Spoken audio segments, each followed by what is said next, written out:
नमस्कार दोस्तों, बात करते हैं पीएनबी की। 37.5 का स्टॉक हो चुका है और 35 मिलियन शेयर्स आज के दिन में ट्रेड हुए हैं। बात करेंगे इस वीडियो में। मार्केट आज बहुत लोअर एंड पे खुला था। रशिया यूक्रेन को लेकर के काफी टेंशन थी बाजार में और यही कारण रहा।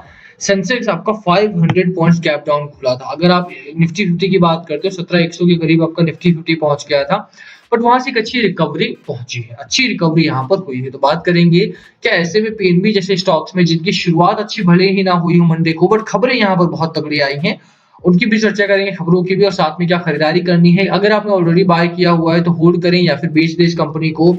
और नई खबरें क्या आई हैं आपके सामने, अपडेट्स क्या है रशिया यूक्रेन को लेकर के, उसकी भी चर्चा होगी। चलिए शुरू करते हैं, बट उससे पहले अगर आप चैनल पे नए हो तो प्लीज चैनल को सब्सक्राइब कर दो और हिट दैट बेल आइकन ताकि आपको नोटिफिकेशन मिल सके।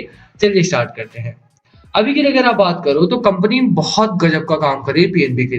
और यहाँ पे अगर आप देखते हो बाजार का चार्ट, तो बाजार का चार्ट भी ठीक है। अभी इस समय अगर आप देखो तो ऐसा नहीं है कोई एक सेक्टर वाइज आपकी कंपनी उछल रही हो, ये सेक्टर आपका पूरा का पूरा ग्रो कर रहा हो। इस समय बाजार में थोड़ा सा प्रॉब्लम आया है और द प्रॉब्लम इज कि यार मार्केट में एक्सटर्नल फोर्सेस की वजह से गिरावट हो रही है और वो गिरावट आने वाले दिनों में भी आपको देखने को मिलेगी। बट अच्छी चीज ये रही है कि जिस तरह की डेवलपमेंट देखने को मिली है मार्केट में, एक फेक न्यूज वाली मैनिपुलेशन जो है वो चालू है। मॉर्निंग में खबर आपने अगर पढ़ी हो, मनी कंट्रोल पर आई थी बल्कि, एंड कि रशिया यूक्रेन पर हमला कर चुका है या इन्वेड करने वाला है, बिल्कुल अवॉइडिंग द वार्निंग्स जो कि यूएस से आई हो या फिर या नाटो से आई हो या इंडिया ने भी कुछ वार्न किया था कि नहीं यार वॉर नहीं करना चाहिए, उन सभी वार्निंग्स को इग्नोर करते हुए रशिया यूक्रेन पर इन्वेड कर चुका है। आप जानते हो कि नॉर्ड स्ट्रीम 2 का उनका जो गैस लाइन का पाइपलाइन जाता है उनके नीचे से, उसकी भी वहां पर टेंशन है। रशिया अगर वॉर होता है तो रशिया को उसमें सबसे ज्यादा बेनिफिट मिलेगा। वो यूरोप पर पूरा का पूरा कब्जा कर सकता है पूरी तरह से गैस पाइपलाइन की वजह से। रीजन बीइंग कि उनका एक बड़ा सप्लायर रशिया है। तो अभी के लिए यूएस को भी डर लग रहा है कि अगर हमला होता है और यूक्रेन को साइडलाइन कर दिया जाता है तो प्रॉब्लम्स यहाँ पर बढ़ सकती हैं। तो ये सारी प्रॉब्लम्स को चलते हुए यूएस ने रशिया के साथ बातचीत करने का फैसला लिया है। बट उस बातचीत को साइडलाइन करते हुए मार्केट में एक खबर आई मॉर्निंग में दैट रशिया जो है हमला करेगा और इसी वजह से मे बी जो सेंसेक्स था आपको 500 पॉइंट नीचे खुला है और निफ्टी 50 अगर आप देखो तो 100 पॉइंट्स के आसपास डाउनवर्ड खुला और उसके बावजूद भी फिसलता रहा है। बट एक अच्छी चीज ये हुई कि जैसे क्लैरिफाई हुआ यहाँ पे खरीदारी बहुत अच्छी आई है और मुझे लगता है कि आज दोनों ही तरफ से, चाहे वो एफआईआई हो या डीआईआई हो, दोनों की ही तरफ से यहाँ पर अच्छी खासी खरीदारी हुई है। हालांकि सस्टेनेबिलिटी मोड बना रहा, उसके बाद एक लंबी गिरावट यहाँ पर देखने को मिली है जरूर, बट फिर भी मुझे लगता है कि बाजार अभी भी 17,100 17,150 के ऊपर है, तो बहुत अच्छी बात है। यहाँ पीएनबी की बात रही, आप देखो कि मैं आपको इसका 15 मिनट्स कैंडल दिखा देता हूँ कि बाजार ने आज किया क्या है और किस तरह से इसकी रैली हुई है। मॉर्निंग आपका देख लो यहाँ पे क्या हुआ कि बाजार में मॉर्निंग में एक अच्छी शुरुआत नहीं देखने को मिली। गैप डाउन जैसा माहौल यहाँ पर जरूर बना था। 15 मिनट्स कैंडल अगर आप देखते हो यहाँ से गिरावट हुई, उसके बाद बाजार के साथ ही रिकवरी पैटर्न देखने को मिला था हमें। लोअर एंड पे एक सपोर्ट लेवल आपका 27 रुपए 25 पैसे के आसपास का था। उसके बाद अगर आप अपर साइड की ओर जाते हो तो अपर साइड पे आपका एक रेजिस्टेंस जोन बनता है अराउंड 37 रुपए 38 रुपए के आसपास का। तो 38 का एक सपोर्ट जोन, लोअर एंड पे 37-30 का एक सपोर्ट जोन था आपका, और जो रेजिस्टेंस है आपका 37 रुपए 80 पैसे 85 पैसे के आसपास बना था आपका। खबरों की माने तो अभी भी पीएनबी एक सेफ जोन में है। अगर आप देखो तो एक अच्छा यहाँ पर रेंज बना चुका है और रेंज में जब तक बाजार है आपका तब तक कम से कम टेंशन लेने वाली बात आपके लिए नहीं है। टेंशन लेने वाली बात क्यों नहीं है आपके लिए? क्योंकि अगर आप देखोगे तो बाजार में कहीं ना कहीं अभी भी एक सस्टेनेबिलिटी का जोन बना हुआ है। भले ही बाजार में गिरावट हुई है, बट जो रेंज मैंने आपको लास्ट वीक भी डिफाइन किया, मैंने आपको काफी टाइम से रेंज डिफाइन करते आ रहा हूँ कि मार्केट अगर इस रेंज में आपका बना हुआ है, इट मीन्स कि बाजार में अभी भी सस्टेनेबिलिटी है। हालांकि थोड़ी बहुत गिरावट की संभावना बन रही है अभी भी और थोड़ी बहुत गिरावट हो भी सकती है, बट दैट डजंट मीन कि आपको यहाँ पर मार्केट को या किसी भी स्टॉक को अवॉइड करना चाहिए। अभी भी खरीदारी करने का मौका है आपके सामने और खरीदारी आपको बिल्कुल यहाँ पे करनी भी चाहिए।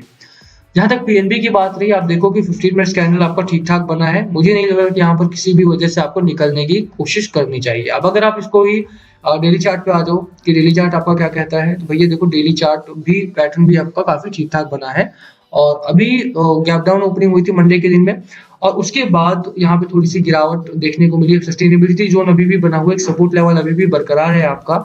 हालांकि कितना टाइम बरकरार रहेगा ये देखने वाली बात होगी, बट उसके बावजूद भी मैं बोलूंगा अगर आपने इसमें खरीदारी कर रखी है तो होल्ड करो। निकलने की बहुत जल्दीबाजी मत करना, क्योंकि लॉस तभी है आपका जब आप उससे एग्जिट कर लेते हो, otherwise it's just a number. ठीक है, और जिस तरह का स्टॉक आपका पीएनबी है, यहाँ पर बुक वैल्यू 44 का है, डिस्काउंट पे आपको ये मिल रहा है, फंडामेंटल्स कंपनी के अच्छे हैं। कंपनी लगातार एक्विजिशंस कर रही है और इनसेरी में 9.5% का स्टेक बाय किया इन्होंने। डिजिटलाइजेशन कर रही है कंपनी, एक कस्टमर बेस इनका काफी हाई है, साथ साथ उसके कि अगर आप देखो तो इनके पास एक बड़ा ब्रांच नेटवर्क है।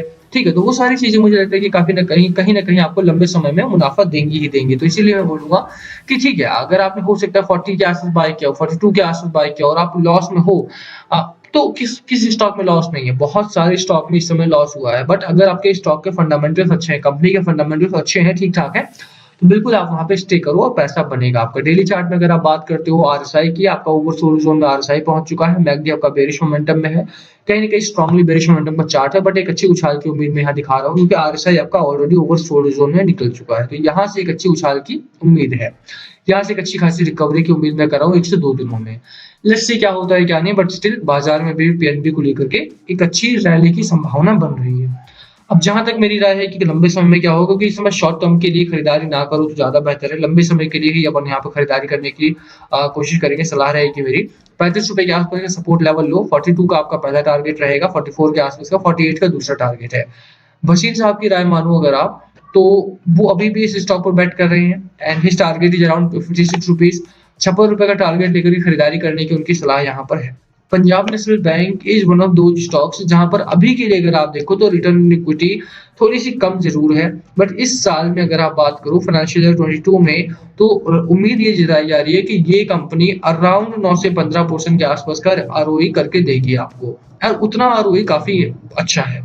मुझे लगता है कि आपको बिल्कुल यहाँ पे डिपेंडिंग ऑन इट्स रेशियोज, का काशा रेशियो हो, एनआईआई हो, एनआईएम हो का, या फिर आप देखो कि आपका जो एसेट क्वालिटी है उसमें जिस तरह की इंप्रूवमेंट पिछले 2 क्वार्टर से 3 क्वार्टर से देखने को मिल रही है, आपको यहाँ पर बिल्कुल होल्ड करना चाहिए। आरएसआई आप देखो वीकली पैटर्न का 44 है, मैकडी आपका न्यूट्रल पैटर्न में है, तो बिल्कुल पैटर्न आपका न्यूट्रलिटी में है। खरीदारी करने की मेरी सलाह आपको रहेगी। लोअर एंड में 35 रुपए के आसपास सपोर्ट लेवल बना हुआ है, अपर साइड में 43 42 का आपका पहला टारगेट होना चाहिए, सेकंड टारगेट अराउंड 48 का, और रुके हो अगर आप तो यहाँ पर 56 रुपीज के आसपास का टारगेट आने वाले 4 से 6 महीने में आपको मिल जाएगा। जहां तक मेरी राय है, देखो फंडामेंटल्स कंपनी के अच्छे हैं, टेक्निकल पैटर्न अच्छे, खबरें बहुत अच्छी है। जहां तक देखो आप, मैंने आपको दोबारा से फंडामेंटल्स और नंबर्स की बात करें तो 12.5% के आसपास का इनका मार्जिन है, 4% था, तो ग्रोथ आपको साफ दिखाई दे रही है, कंपनी में ग्रोथ है। और अगर आप एनपीए की बात करते हो, क्योंकि अभी आप देखो कि शिपयार्ड वाला स्कैम हुआ है, बड़ा स्कैम है शिपयार्ड का, तो 4.9% के आसपास का नेट एनपीए अभी भी कंपनी के पास है। तो अगर इस कंपनी में दोबारा कोई स्कैम होता है, वैसे होगा नहीं क्योंकि अभी कंपनी की सिक्योरिटी काफी टाइट है, बट फिर भी अगर ऐसी सिचुएशन यहाँ पर बनती है तो दे आर रेडी। ठीक है, तो वो चीजें आपको सोचना पड़ेगा। कंपनी के तौर पे कंपनी बहुत अच्छा काम करे, स्टॉक के तौर पे बहुत अच्छा स्टॉक है आपके सामने, डिस्काउंट पे आपको अवेलेबल है। टेक्निकल पैटर्न, फंडामेंटल पैटर्न दोनों ही बहुत गजब के हैं, बिल्कुल यहाँ पे खरीदारी करके आपको चल सकते हो। जहां तक बाजार की बात है, पैनिक मत करो, बाजार में अभी तक सब कुछ ठीक है, तो आगे भी यहाँ पे मुझे उम्मीद है कि रशिया यूक्रेन की बातचीत के बाद ऑलमोस्ट चीजें ठीक होंगी। ठीक है, खरीदारी करने की मेरी सलाह रहेगी। बाकी last call must be yours, क्या है आपकी स्ट्रैटेजी स्टॉक को लेकर के, प्लीज कमेंट करके शेयर करना। वीडियो को यहीं खत्म करेंगे, पसंद आए तो लाइक करना, चैनल पे नए हो तो सब्सक्राइब किए बिना मत जाना। Thank you for watching and please comment below अगर पूछना हो तो।